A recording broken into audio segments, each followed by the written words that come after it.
What's going on, you all? We back with another video. It's been a minute. It's been a minute since I made a video. I'm trying to be more consistent. I'm more active on Instagram and TikTok and my email, whatever. You know what I'm saying? You can tap in at any time, ask me questions if you need advice or just whatever. You know what I'm saying? Reach out to me. I will respond as soon as possible. In this video, though, we are going to talk about dealing with your emotions before they deal with you. First, I want to start off with saying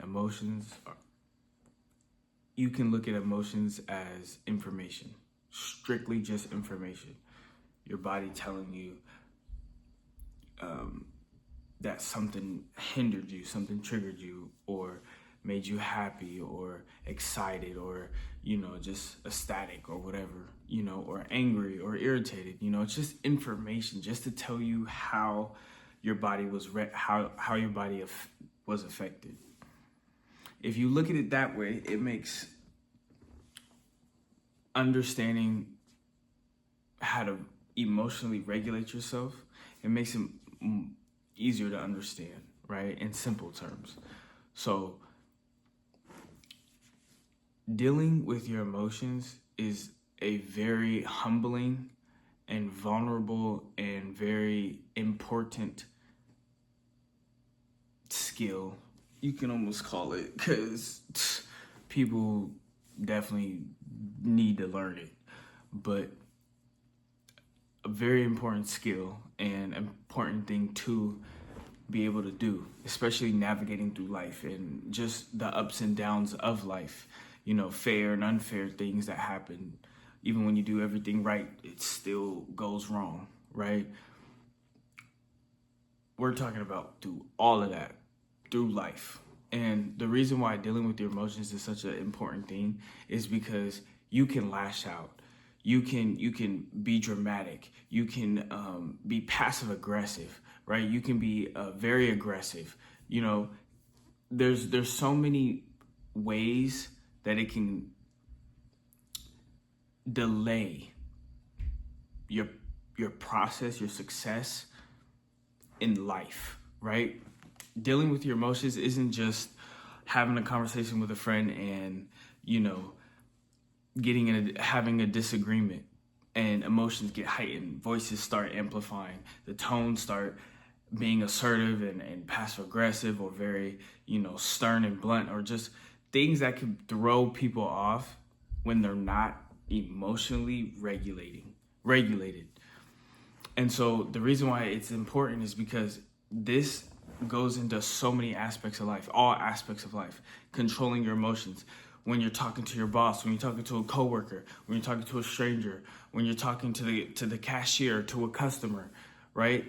Or to your family, to your friends, to your partner, right? This goes in so many areas and covers so many areas, and it is included in so many areas of life. And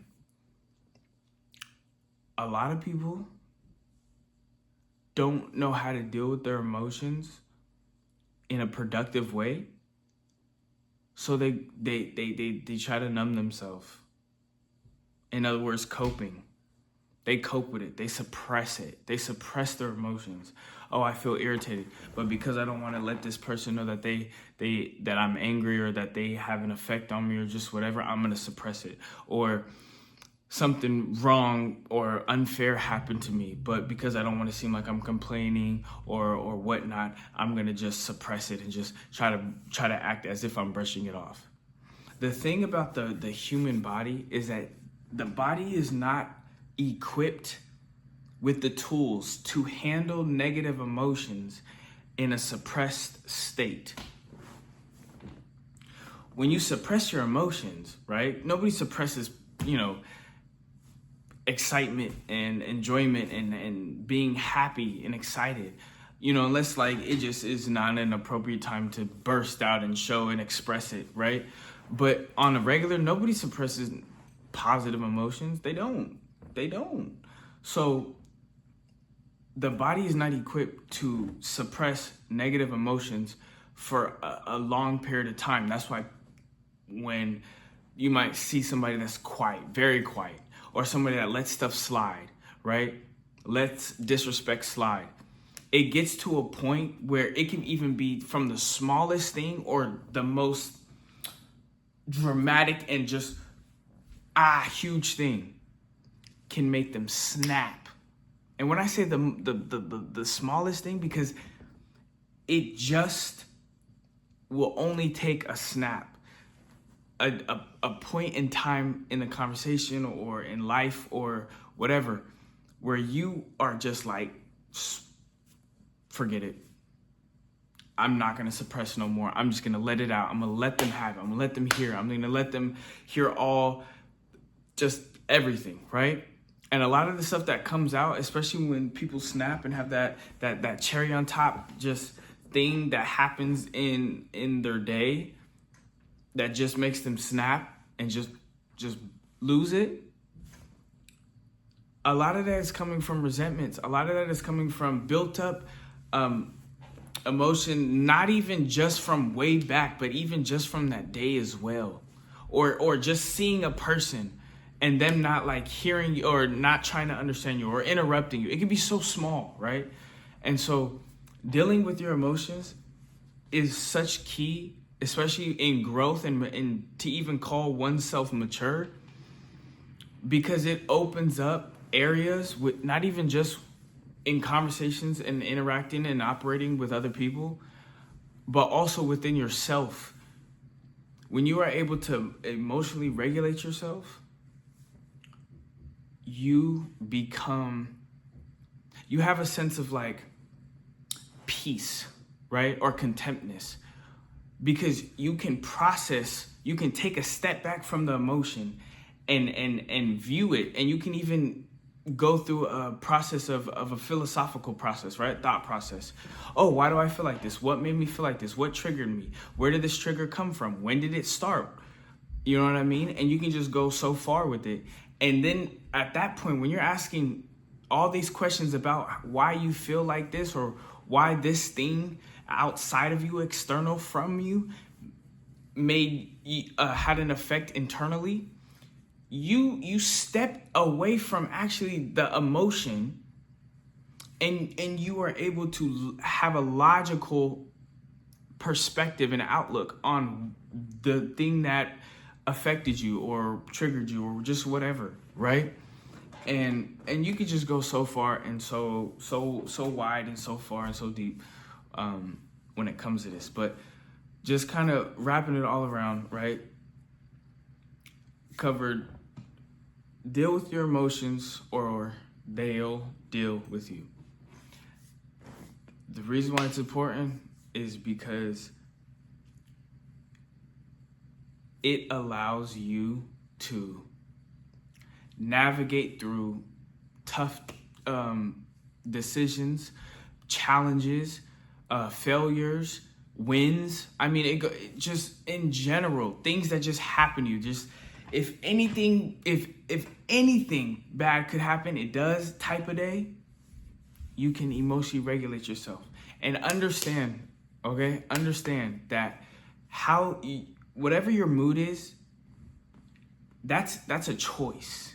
You can choose how you want to feel, how you want to react, how you want to respond, right? We all have innate reactions, right? To where like if somebody, for example, gets slapped, the innate reaction is to one of the four. What are the four? Freeze, fight, flight, freeze, or appease. It's gonna be one of those four: fight, flight, freeze, or appease. If someone gets slapped, their innate reaction is to punch it back. Some people run away. Some people just freeze. Some people just apologize. Oh my gosh, I'm sorry. Right? And it's an innate reaction. But after 8 seconds, it becomes a choice. My bad. It becomes a decision. Choice. And then if you follow through and you question it, then it's a decision. But you understand, like, you get what I'm saying. Anything felt after 8 seconds, about 8 seconds, or, that's a choice. You're choosing to feel like that and to operate within that emotion and that state mentally. So just to wrap the whole video up, you know what I'm saying? Like, comment, share, you know what I'm saying? Share this to someone that, you might know that needs this or might need to hear this, right? Or needs to be given a different perspective, right? Well, don't block your blessings, second guessing on good things. A good life still has bad days too, and keep stuff private till it's permanent. And I'm gonna catch you on the next one.